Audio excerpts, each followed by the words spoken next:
যারা বব কাট পছন্দ করো, আজকের ভিডিওটা কিন্তু স্পেশালি একদম তাদের জন্য।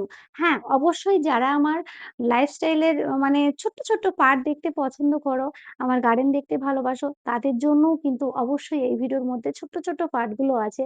যারা আমার গাছকে খুব ভালোবাসো, আমার পরিশ্রমকে খুব ভালোবাসো। তবে সবকিছু দেখে উঠতে একটা ভিডিওর মধ্যে দেখে ওঠা যায় না, সেটা পারি না। কিন্তু যারা বব কাট অনেক, অনেক রিকোয়েস্ট পেয়েছি আমি। দিদিভাই আমি বব কাট দেখতে চাই, হেয়ার কাট দেখতে চাই। হেয়ার কাট অবশ্যই আজকের ভিডিওটা দেখলে একদম চমক আছে, চমক। আর নতুনরা যারা দেখছো অবশ্যই কিন্তু সাবস্ক্রাইব করে দিও। আমি একটা কথা তোমাদেরকে বলি যে যদি তোমরা সাবস্ক্রাইব না করো, লাইক, কমেন্ট না করো তাহলে কিন্তু আমার ভিডিও জীবনেও তোমার সামনে আসবে না। যদি তোমরা ইগনোর করে চলে যাও বা আজকে হয়তো আমার ভিডিওটা তোমার সামনে দুম করে এলো, তুমি কিছুক্ষণ দেখলে, তারপরে হয়তো আর দেখলে না। তারপরে কিন্তু আর কখনোই তোমার সামনে আসবে না। যদি না তুমি লাইক, কমেন্ট এবং সাবস্ক্রাইব করো। দেখো নিচেতে জয়েন আছে, লাইক, কমেন্ট আছে, সবকিছু আছে। ইন টোটালি করো দেখবে যার ভিডিওই এরকমই করো না কেন, লাইক, কমেন্ট করো না কেন, তোমার কাছে সেইগুলো আসতেই থাকবে। ঠিক আছে? এটাই হচ্ছে সোশ্যাল নেটওয়ার্কের পাওয়ার আরকি। যার ভিডিও আমরা দেখতে থাকি, ভালোবাসি তার ভিডিও কিন্তু সামনে আসে। তো সকালবেলা আমার মোটামুটি আজকে ক্যামেরাটা অন করেছি বলে আজকে আমি কিন্তু এইভাবে চলে এসেছি। ক্যামেরা অন করে মানে আয়নার সামনে আসা হয় না বেসিক্যালি। আমি আসতে পারি না। কারণ আমার একদম সময় হয় না। তো আজকে পুরো ভিডিওতে গল্প হয়েছে, অনেক গল্প। সেগুলো তো তোমরা অবশ্যই দেখতে থাকো, বুঝতে পারবে। আর আমি সকালে উঠে অবশ্যই আ চুলটাকে আমি যেভাবে সেভাবে উঁচুতে বেঁধে রাখি। কারণ প্রচুর গরম। আর হেয়ার কাট নিয়ে তোমরা অনেকবার বলেছো আমাকে যদিও। আমি অবশ্যই খুব তাড়াতাড়ি আবারও সেই ভিডিও আনবো। আর সকালের শুরুতে আমি যেটা করি সেটাই কিন্তু আজকে তোমাদের সাথে আমি শেয়ার করছি। সানস্ক্রিন ইউজ করি। সানস্ক্রিনটা হচ্ছে সবার জন্য আমি বলে রাখি যারাই দেখছো এই ভিডিওটা, হ্যাঁ? যাদের সামনে আমি ভিডিওটা পৌঁছেছে, যারা অন করেছো, আমার এই কথাগুলো শুনছো তাদেরকে বলবো সানস্ক্রিন বিনা তোমার স্কিন চলতে পারে না। সানস্ক্রিন হচ্ছে স্কিনের একটা বিরাট একটা খাবার। আর রোদে বেরোতে গেলে তোমাদের সানস্ক্রিনটা মুখে ইউজ করতে হবে। আমি নামটা বলছি না কারণ এটা আমি ডক্টরের কাছ থেকে নিয়েছি এই সানস্ক্রিনটা। আমি ডক্টর দেখিয়ে স্কিনের জন্য নিয়েছি। ভীষণই ভালো। এটার দাম হচ্ছে তোমার প্রাইসটা এটাও বলা যায় কিনা জানি না। যদিও আমি বললাম না। থাক তোমরা আ তোমাদের যেটা ভালো ব্র্যান্ড যেটা তোমরা পছন্দ করো, যার প্রোডাক্ট সেখান থেকে একটা সানস্ক্রিন তুলে ইউজ করো। মুখে লাগিয়ে তারপরে রোদে বেরিও। রোদে কিন্তু খালি মুখে একদম বেরোবে না। এমনকি বডিতে। বডিরও কিন্তু সানস্ক্রিন আছে। বডিতেও মানে হাতে আর কি গলাতে এগুলোও তো দিও তোমরা সানস্ক্রিনটা। সানস্ক্রিনটা কিন্তু স্কিনের জন্য খুবই ভালো। নইলে কিন্তু মেছেদা চলে আসবে ঠিক আমার মতো। দেখো আমার মেচেদাটা এসেছিল হচ্ছে আমার প্রেগন্যান্সি জার্নিতে। মানে আমার ছোটটা যখন আমার এরকম ৫ মাস মতো তখন ২ সাইডে ডান সাইড, বাম সাইডে মুখের ঠিক চোখের নিচেটা এবং ছোট্ট, ছোট্ট আ ২ টো মেচেদা হয়েছিল। যদিও মেচেদা কি জিনিস আমি জানতাম না। তোমাদেরকে আমি ক্যামেরা অন করেই আমি তোমাদেরকে বলছি। এটা আমি জানতাম না। তো ফাইনালি এটা আমি জেনে গেছি এখন। তার জন্য সানস্ক্রিন বিনা আমি বাইরে বেরোই না। শুভ সকাল সবাইকে। সবাই কেমন আছো? পূজা সিম্পল লাইফস্টাইলের নতুন আরও একটি ভিডিওতে তোমাদের সবাইকে অনেক ভালোবাসা। যারা নতুন দেখছো তাদেরকেও অনেক অনেক অনেক ভালোবাসা জানাই। অনেক দিন তোমাদের সাথে একদমই কিন্তু গল্প করার সময়ই হচ্ছে না, কারণ আমি তো সেইভাবে ব্লগই রেডি করতে পারছি না যে তোমাদেরকে পুরো দিনের একটা ব্লগ দেব। তো আজকে হচ্ছে অনেকটা সকাল সকাল উঠে পড়েছি। এখন মোটামুটি ওরকম বাজে 7:30 মতো বাজে। তাতেই দেখো কত ঝলমলে রোদ উঠে গেছে। আর এই রোদ মানে এতটাই চড়ালো হয়ে যাবে যে প্রচুর গরম। মানে এখানে আমি যেখানে থাকি এখানে প্রচুর গরম বর্ধমানে। তো আমি সকালে আর একটুখানি দেখো এই যে রোদ সকালের মধ্যে তবুও একটু আধটু এই যে ছায়া ছায়া থাকে না, আমার হাঁটতে কিন্তু বেশ ভালো লাগে। মানে একটু ঠান্ডা ঠান্ডা ওয়েদার থাকে বলে খুবই ভালো লাগে। আর এত রকমের ফুল ফুটেছে, মনটা অনেক শান্ত শান্ত লাগে সকালটা। সারাদিন তো অনেক কাজ থাকে, রান্নাবান্না কত হ্যাপা, বাচ্চারা ঘুমোচ্ছে বলে তাই এখন একটু মানে শান্তভাবে আছি। দেখো এখানে একটা কতটা সুন্দর একটা কুঁদরি গাছ উঠেছে। গাছটা কিন্তু অনেকটাই বড় হয়ে গেছে, দেখেছো? এই গাছটা বেয়ে উঠেছে বলে আমি আর কিছু বললাম না। এখানে একটা সুন্দর একটা দেখো পুঁইশাক গাছ হয়েছে। তো এখানেই থাকুক। এটা হচ্ছে সেই কয়েদ গাছ, মানে কটবেল আর কি, যেটা টক টক খুব খেতে মানে খুব উপকারী। আমি এখানে লাগিয়েছিলাম, তার গোড়াতে অনেক গাছ উঠেছে। যেহেতু আমি প্রত্যেকটা গাছের গোড়ায় সবজি খোলায় ফেলি তাই। তো সবসময় ভাবি যে তোমাদের সাথে একটু গল্প করব, মোটে আর সময়ই হচ্ছে না।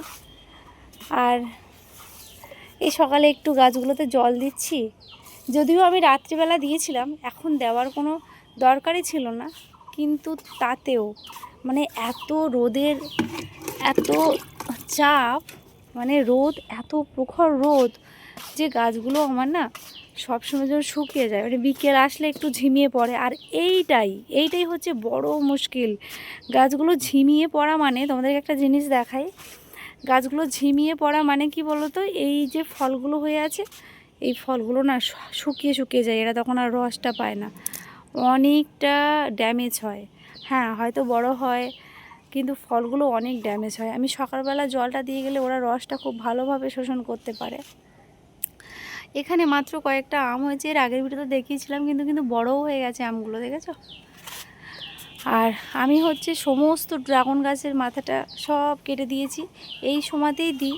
আর ড্রাগন গাছের এই সময় যদি কোনো ফুল আসে তাহলে কিন্তু আমি ফেলে দেব, কারণ এটা আমি বর্ষাকালেই হতে দেব। আর এখন যদি কোনো ফুল আসে তাহলে কিন্তু এই ফুলটা কোনো কাজের নয়, কারণ যে ডালে ফুলটা আসবে সে তো সেই ডালটাও ড্যামেজ হয়ে যাবে।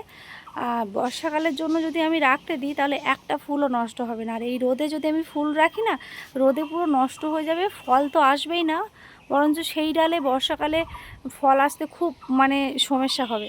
তার জন্য আর আমি এখনই কেটে দিয়েছি, দেখো এই এখন কেটে দিয়েছি, মানে আজকে নয়, তো একটু লেটেই কেটেছি এবারে।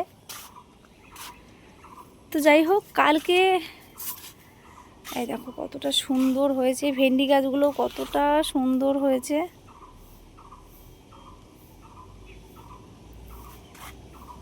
এই ভিডিওটা না করাই আছে, আমি গোড়াগুলো বেশ মাটিগুলো খুঁড়ে খুঁড়ে দিয়েছিলাম, এই ভিডিওটা করাই আছে, তোমরা দেখে নেবে। আমি একটু জল দিয়ে যাই। দারুণ লঙ্কা গাছ হয়েছে, টমেটোগুলো এখনও খুব সুন্দর আছে। এই যে এখানে আছে, আমি বেগুন প্রত্যেক দিনই তুলে নিয়ে যাচ্ছি। এখানে আছে হচ্ছে বরবটি আছে, এই যে বরবটিগুলো ভালোই হয়েছে আমার গার্ডেনে। এগুলো হচ্ছে ডাঁটা, লাল ডাঁটা, খুবই খুবই সুন্দর খেতে হয়। যাই হোক, আমার ফেভারিট এই আর কি। তো খুব ভালো লাগছে একটু হাঁটতে আর তোমাদের সাথে একটু গল্প করতে। তোমরা কে কোথা থেকে দেখছো, ভিডিওটা লাইক করো, আমার গার্ডেন কেমন লাগলো জানিও। আর কি বলবো, আজকে না একটুখানি এই যে কুমড়ো শাক হয়েছে, এই কুমড়ো শাকগুলো একটু নিয়ে যাব, নিয়ে ভর্তা বানাবো। মানে আমি বেসিক্যালি লাউ পাতার ভর্তাটা খেতে বেশি ভালোবাসি, কিন্তু আজকে হচ্ছে ফার্স্ট টাইম কুমড়ো পাতার ভর্তা বানাবো। তোমাদেরকে ওপর থেকে দেখাই যে কত সুন্দর লিচু হয়েছে, দেখো ওই যে। বেশ কয়েক মাস ধরে কিন্তু অনেক পরিশ্রম গেছে এই আমার এই উঠোনটা নিয়ে, যেটা তোমাদের সাথে আমার শেয়ার করা হয়নি, কারণ তখন আমি ব্লগ দিতে পারিনি। অনেক সমস্যার মধ্যে দিয়ে যাচ্ছিলাম, যার জন্য তোমাদের সাথে কোনো রকম ব্লগ আমি শেয়ার করতে পারিনি। তার কারণটা হচ্ছে বেবিটা আমি ১ম এ হচ্ছে, তোমরা এখান থেকে কয়েক মাস মানে ১ বছর আগেও দেখতে পাবে যে আমি প্রায় কিছুদিন পর মানে ২ দিন পর, ৩ দিন পর একটা করে ব্লগ আমি রেডি করে দিতাম। এমনকি আমি পুরো প্রেগন্যান্সি জার্নিটা কিন্তু তোমাদের সাথে শেয়ার করেছি। আ এবার আমি হচ্ছে, আমার সত্যি বলছি, আমার খাটনিটা বেড়ে গেছে। তোমরা ক্যামেরার সামনেই দেখতে পাচ্ছ ২ টো বেবি। এবার ওদেরকে বড় করতে গিয়ে মানে আমি কি বলবো, একা হলে যেটা হয় আরকি। তো ১ম এই আমি বলি যে আগে উঠোন সম্বন্ধে বলে নিই যে এখান থেকে কয়েক মাস আগে অব্দি প্রচুর পাতা, মানে দিনে মনে করো আমি ২ থেকে ৩ বস্তা করে পাতা ফেলে দিয়েছি বাইরে। প্রচুর, মানে আমার এই ঝাঁটাটা না, আমি এটা মানে ওই নারকেলের কাঠি যেটা হয় সেটাই আমি ইউজ করতাম। এই ঝাঁটাটা একটুখানি কম পাতা যেহেতু পড়ছে তাই জন্য কিন্তু ব্যবহার করছি। তা না হলে এ ঝাঁটাতে কাজই হতো না। সে মানে এত পরিমাণে পাতা পড়েছে, আর উঠোনটা তো এখনো অব্দি কালো একটা ছোপ থেকেই আছে। মানে এত পরিমাণে মানে আম গাছ, আ লিচু গাছ, নারকেল গাছ, অনেক রকম কাঁঠাল গাছ আছে। মানে অনেক রকম, পুরো আমার নিচেটা পুরো তোমরা দেখছো পুরো গাছে একদম সবুজে ভরা। তার মানে উঠোনের অবস্থা ঠিক কি হবে তোমরা বুঝতে পারছো। প্রচুর আমার কষ্ট গেছে, জার্নি গেছে। আ তো তার জন্য কিন্তু আমি প্রচুর পরিশ্রম করেছি। তখন আর তোমাদের সাথে শেয়ার করা হয়নি সেটা। আর বেসিক্যালি আমি আ বা বেশিরভাগ সময়টা হচ্ছে বাচ্চাকেও দিয়েছি। যার জন্য তোমাদের সাথে সেইভাবে ব্লগ শেয়ার করাটা হয়নি। অনেকেই অনেক কমেন্ট করেছো, "কেন আর YouTube এ ভিডিও দাও না?" অবশ্যই দেব। চ্যানেল মনিটাইজেশন হয়ে গেছে মানে তো আমাকে দিতেই হবে ভিডিও। ঠিক আছে? আর এখানে দেখো একদম ছোট্ট আমার মেইন এন্ট্রি গেটের সামনে দেখো যেখানটা আমি আমার ঘরে প্রবেশ করছি ঠিক সেখানেই ছোট একটা পাতাবাহার গাছ ছিল। সেখানেই টুনটুনি পাখির বাসা। সেটাই আমি আমার জুবি সোনাকে দেখাচ্ছিলাম, সোনামাকে দেখাচ্ছিলাম। ওরা তো প্রচন্ড খুশি আর নিচেটা আ আমি উঠোনটা পাকাও করে নিয়েছি। তোমাদেরকে আমি এর আগে দেখিয়েছিলাম হয়তো অনেকবার। সব ভিডিওই টুকিটাকি তোমরা পেয়েছিলে। এটা হচ্ছে বেসিক্যালি জুবির জন্যই করা হয়েছে। গাড়ি-টাড়ি ও গাড়ি-টাড়ি চেপে ঘুরে বেড়ায় তার জন্য। এটা হচ্ছে ওর জন্য একটা আনন্দ দেওয়ার জন্য আমি সব দিকটা পাকা করে নিয়েছিলাম। এইখানটা এখানটা মাটি ছিল।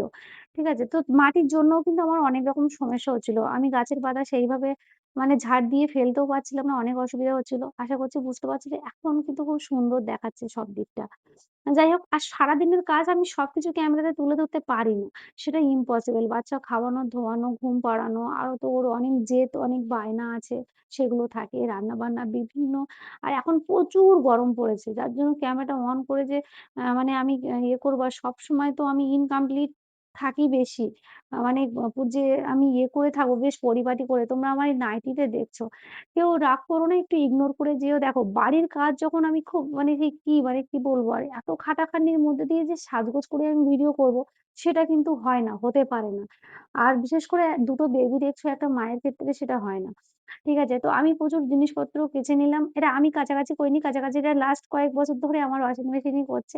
করে নিলাম। আর এখানে দেখো এইগুলো আর কি করবে? এগুলো কিন্তু আমাকেই করতে হবে। বাড়ির যত কাজ ধোয়া মাজা মানে আমার কোনো হেল্পিং হ্যান্ড নেই। আমি সেটা রাখিনি আর পছন্দও করি না। একসময় হয়তো ছিল, তোমরা হয়তো দেখেছো আমার ভিডিওতে।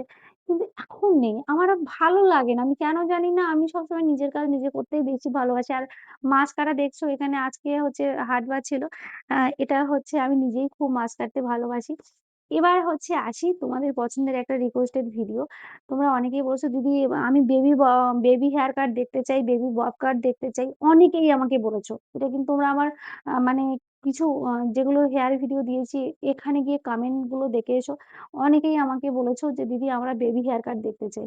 তোমাদের রিকোয়েস্টেড ভিডিও কিন্তু এটা, বেবি হেয়ার কাট। দেখো সোনামা চুল কাটতে একদমই চায়নি। এটা আমি জোর করেই কাটিয়ে দিয়েছি। কারণ বাচ্চাদের চুলটা রাখাটা এতটা ছোট, ও এখন কিন্তু 3 তে পড়ে। আমি ও খুব বায়না করছিল, কান্নাকাটি করছিল, "মা আমি একদমই চুল কাটবো না।" কিন্তু আমি রাখতে চাই না। কারণ ও নিজে সামলা সামলাতেই পারছে না। আর আমি আরো অন্য একটা বেবি নিয়ে ওকে টেক কেয়ার করব না একে টেক কেয়ার করব।